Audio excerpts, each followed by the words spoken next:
"Colonel," came the word, "there's at least 100 big bastards, bigger than anything I've ever seen. Looks just like the pictures they showed us. They've got body armor and heavy rifles, moving this way. That noise is them climbing over the rocks. Doesn't look like they're organized, just clomping toward our position." Zach questioned why they were coming over the rocks and not down the natural parting in the formation. Granted, the opening restricted the enemy for a textbook ambush, but climbing the rocks exposed them as well. With the combatants as close as they were to each other, using the transport cannons wasn't possible. He formed his troops into a classic horseshoe arrangement. The Grenadiers waited for the Frisians.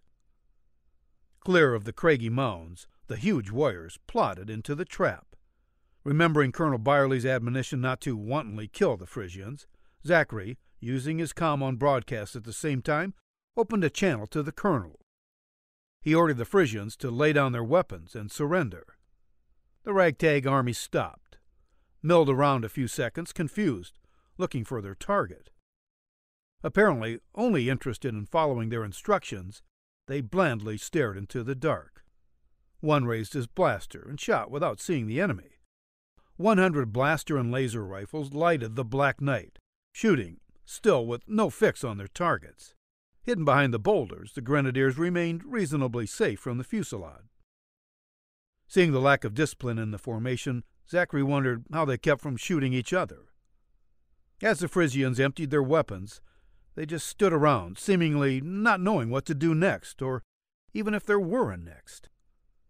Zach, Brothus reports at least 1,000 soldiers making their way through the gap. The Frisians were cannon fodder, meant to bleed you, Byerley cautioned him.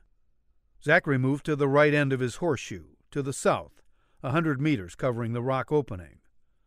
On broadcast again, Zachary told the Frisians to surrender. It seemed they had no idea what his words meant.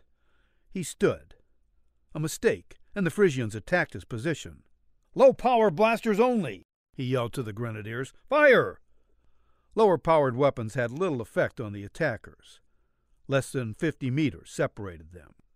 Against the much larger enemy, his people stood no chance in hand-to-hand combat. "High-power blasters, fire!" The Frisians dropped as the Grenadiers' weapons swept the onrushing behemoths. Ignoring or not understanding what was happening to them, the Frisian advance continued until not one remained standing.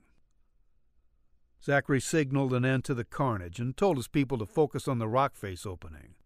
With 1,000 soldiers coming through the gap, he could not allow his medics to help the wounded Frisians. He feared few could be alive. Without medical attention, even those would not last long. "Keep alert," he cautioned. "Incoming mortars!" someone yelled. The first exploded well beyond the Grenadiers' position, but a few rounds would get them the proper range. Zachary ordered his own mortars into action as enemy soldiers began pouring from the opening. With his troops outnumbered 4-1, squad leaders concentrated their fire at the onrushing troops. Less than 100 meters of open ground separated the two warring armies. Blasters and lasers could destroy the Grenadiers' protection.